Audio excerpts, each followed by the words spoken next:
What is going on, everyone? My name is Boit and I am back with some more Age of Mythology action, spawning in the top of the map in the blue color, playing as Isis. It is S to the Spoeft. Spoeft, his opponent today, in the red color, playing as Thor, MMC Shini.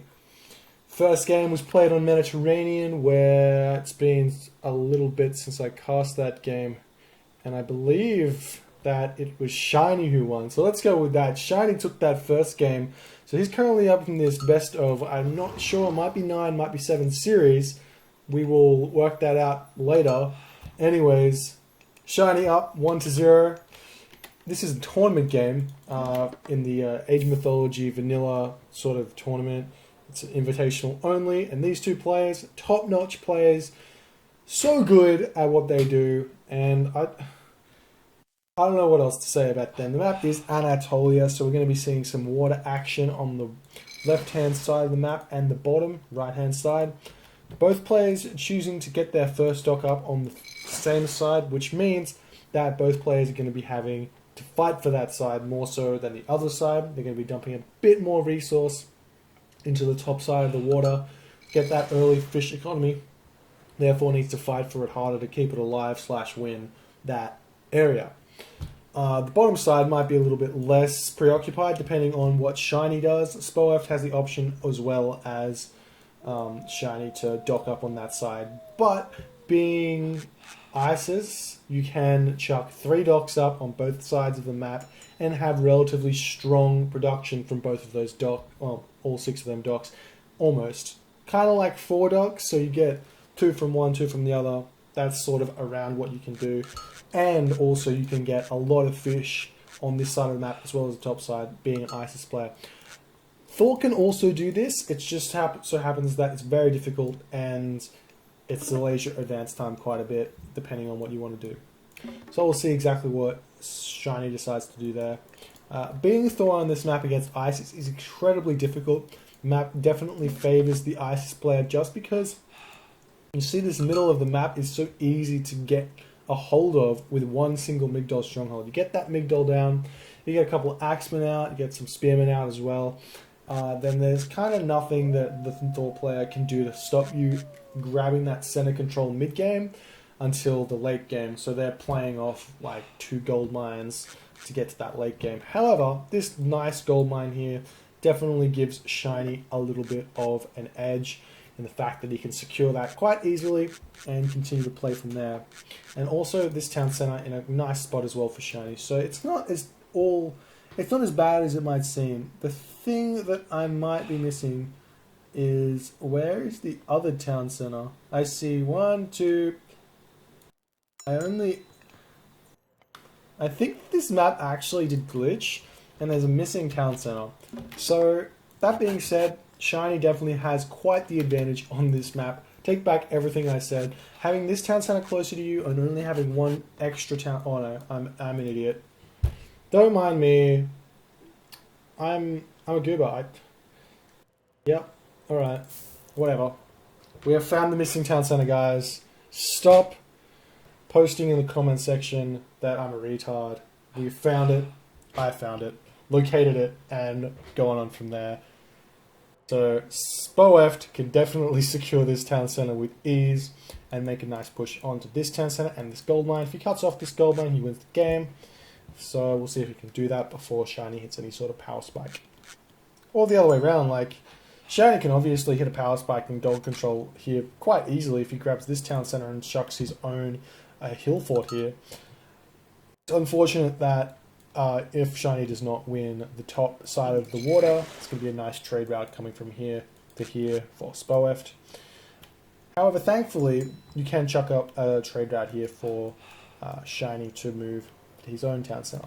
So both players have got relatively decent way of hanging in this game and trying to find a way to victory.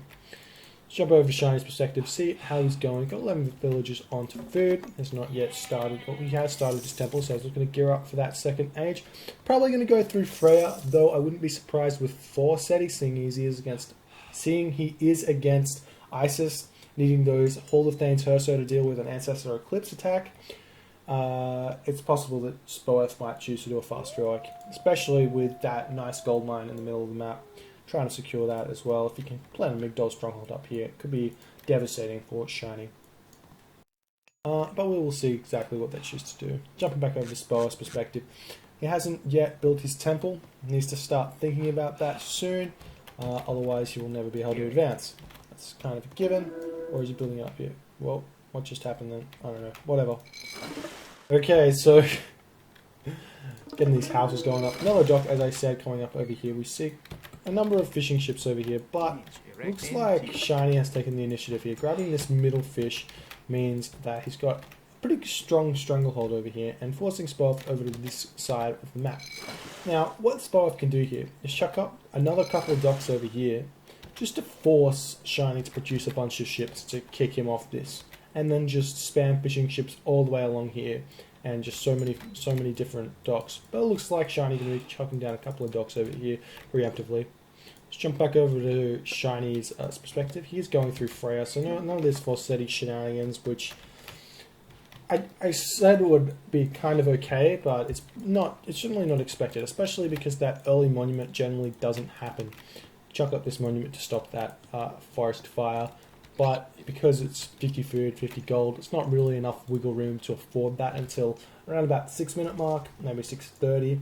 And by then you can actually forest fire one of their locations, forcing them to move over to another one. And this is the only real other nice forest, and it's quite a ways away from this one, so it would cause quite the walking time for that. Jumping over to Spoeft's perspective, he still doesn't have enough food to advance, so it's going to be advancing around 6-minute 15 mark, which is quite late for a ISIS player on this map. Thankfully though, he is ISIS, so spamming docks can delay Shiny, depending on what Shiny does. If Shiny knew that this was going on, and personally what I would do in this position, if I knew that my opponent was advancing as late as 6:15 when I'm already advanced, I'd chuck up longhouses and I would send Ulfsark down and just knock out these as fast as possible and then start producing boats. But it looks like Shiny probably going to be building out some of those longboats as soon as possible, and we do see longboats coming out from all of his docks. He's got 11 villages on wood and 5 villages on gold, allowing him to produce them incredibly quickly. He also can afford some Herser, but it looks like he's not going to be doing that just yet. These Ulfsark just kind of waddling around trying to, you know, do what they can. Anyways, we see these longboats coming up now. Going to be attempting to pick off some of these fishing ships. You see that third dock, as I was talking about, going up. Probably going to be able to stop that one with the longboat if he does spot it. And it looks like he's just about to get there. He is seeing it going up, and he should move over there incredibly quickly and start shooting that labourer. And it should die before it finishes. Looks like an Alt-S might occur. No, he's going to run that away and just use his fishing ships to pop that one up. So no real harm done there. The villager probably going to get away. The Ulfsark does have a higher speed than the villager, but not quite enough to deal enough damage, though he might get it. Fortunately, you can't animation cancel these Ulfsark. If you could definitely get that. Looks like he's going to get it anyways. You can see the villager dropping there. So nice win there for Shiny. And there we go, Speoft going through the Anubis. Not fast, or not doing any fast heroics shenanigans there. Definitely Anubis. He's going to try and build some of those cabinets out.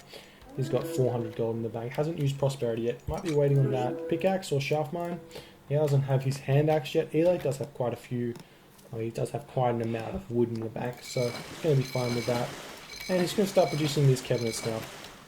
I would personally garrison these into my dock and wait until I had 2 rounds of 3, because my opponent's only got 2 docks. It's going to allow me to produce quite a few. However, jumping them cabinets out right away, not the worst idea considering there's only 2 of these longboats here. We do see many longboats over here picking off the docks, and Spoeft not choosing to fight that at all. First getting picked off by the Herser as well, and some more houses in the middle of the map going up. Looks like boats falling over here. Spoeft kind of winning here. He can continue to build these cabinets. Needs to build some more houses soon, otherwise he will get supply blocked. Lumber camp going up as well. More of these cabinets coming out. Unfortunately, he might be overpopulating this. Shiny really shouldn't be building any more of these longboats unless he's planning on winning this. But in not winning this, it allows him to not have to deal with the Anubis, well, the Plague of Servants. And what are we seeing from Shiny's perspective here? He should be in quite a strong position because he could just start building fishing ships. It looks like he's overcommitting here. Unfortunately, you can't tell how many boats are getting produced here. It looks like some cabinets are getting produced. Might be attempting to slow this down. He does have access to the snakes as well, so he can win this water back with that, or at least delay Shiny for a little bit. We do see some longhouses in the middle of the map now going for Shiny. I reckon he needs to start thinking about getting to that classic, that heroic age, getting some town centers up, getting some hill forts up, and getting that middle control, because that's definitely what Spoeft's going to be doing. He is, unfortunately, thinking too much about this top water, and he doesn't really have any houses up. Quite poor play, in my opinion, from Spoeft. You really can't allow yourself to be supply blocked that badly, or population blocked, however you want to talk about it. Little tactics are always nice like this. You send your cabinets down to the opposite side of the map. You have to send a few of these longboats down as well. Personally, I think only sending one more than what your opponent has is fine, and then leaving them up here just to stop any of that, those shenanigans that happen where they start building some stuff at the back, they start trying to fight you while your ships are away from them. And yeah, looks like those cabinets might be trying to hide in the side of the map, and then once Shiny deletes these, he might try and move forward. Something like that might be interesting. The Valkyrie doing a little bit of raiding here, pushing Spoeft off that wood that he had over here. Really nice maneuver there. The Valkyrie being a really strong raider, especially against Egyptian, where the only real defense against it is the Pharaoh, which he is unspeakably running into and starting to fight. Needs to retreat that one out there before he loses too much damage. Pharaoh does have a very high track rating, so he's going to deal a bunch of damage to that. Track rating being the thing which determines whether or not your unit hits a moving unit at whatever speed it's moving at. Generally, most units don't have enough track rating to hit a 6-speed thing, but the Pharaoh apparently does have some sort of a track rating of higher than normal, because he does hit some of those things that you wouldn't normally see. And we do see the cabinets coming out again. He's going to try and move them forward, do the same little technique that he tried to do before. So those cabinets running away now. And those 3 cabinets at the back, just picking off an offset there, a little bit of a win for them. Not really worth it for 300 wood and 150 gold. More longhouses now going up for Shiny. Shiny not yet with the armory. Just going to be producing some of those grading cavalry and trying to grab control of this. He is chucking up, and Spoeft now chucking up some barracks and an armory. Probably going to produce some spearmen out of those barracks just to deal with the raiding cavalry that are going to be coming in. The armory as well, allowing him access to advancing to the 3rd age, the heroic age. And we do see that Shiny not really producing anything over here. That is the right choice in my opinion. Both players still have access to that 2nd age god power. Shiny using his dwarven mine obviously at the start. Prosperity is still available for Spoeft, so he can do a multitude of things with that. Most notably using it to produce a bunch of priests, or using it to get influx of gold at a certain point, or even maybe grabbing a gold mine, casting prosperity, just to mine that gold as fast as possible. Not using it now makes sense if you're going to be mining out all of this gold and you don't need any more extra fast, so it's fine not to use it as early as possible. Raiding cavalry now coming in. It does not look like crenellations has been gathered, but as each attack this raiding cavalry does is more damage that's going to get taken. Unfortunately, Shiny chucking these units in kind of willy-nilly at the moment, picking off the throwing axemen incredibly quickly. The Pharaoh dealing a bunch of damage, those priests as well going to be going to work, and Ubite coming out as well. It's going to deal a lot of damage. You need to get those houses up as soon as possible, sitting at 68 of 68 supply to Shiny's 102 of 115. It's not a good spot to be sitting in at all. We see the Pharaoh empowering it. That's how important it is to get that up. Probably can see some of those idle town center time as well. Shiny not producing any villages, but you can see all of those units getting produced then with it looks like some longboats getting produced by Shiny. There's some houses over here which he might be forgetting as well. Really needs to, I don't understand. He knows he's at full supply and he keeps on only building houses ever so slowly. There's so many longboats over there though. That's a little bit too much if you ask me. It's especially just to deal with one dock. That's overcommitment and a half. That means that Spoeft, while he's down almost 1,000 in score, it's really not as bad as it looks, because Spoeft doesn't care about this top water, and all those boats were just killed. You can probably just see that the score's about to jump a little bit back into Spoeft's favour. A little bit. Instead of being 1,000 down, he's only 800 down. Anyways, Cabinet's now trying to micro a little bit, but he just needs to kind of cast snakes, and there we go. Snakes do get cast. It's going to stop Shiny from pushing in there. And we do see that Spoeft now pushing Shiny back. He needs to get some more of those units out. Having so many of these longhouses, though, is a really good thing, especially for Norse. Generally, Norse's struggle point is not having the infrastructure to build out a lot of units at a time. You have your fight, and then your units die, and then you have nothing to replace them because you're busy training them.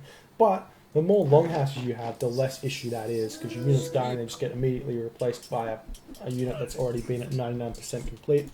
This is not a fight that Spoeft should be taking. There's so many units here, right in front of 6 longhouses, meaning that those units are going to get placed immediately when they come in. Looks like villagers coming into the fray with Bragi going to happen. Can cast that flaming weapons right then, and Spoeft deciding to tap out when he realizes he's going to have no gold. He's sitting at next to no supply, only just advancing to the next age. Well, honestly, I don't think that this game was up to Spoeft's level. He wasn't building houses.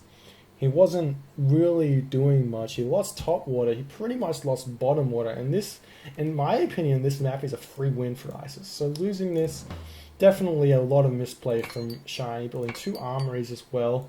There's just a lot of weird things happening here. But not to take away from Shiny, putting on pressure on top of the map and the bottom of the map, obviously causing Spoeft a lot of grief with his multitasking and raids, forcing Spoeft into a tough spot.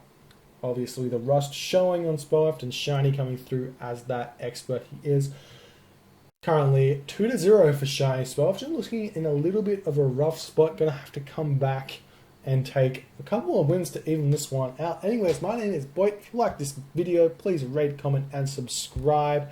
And I will see you guys next time, if I can somehow manage to get this. Oh my, I can't. It's stuck.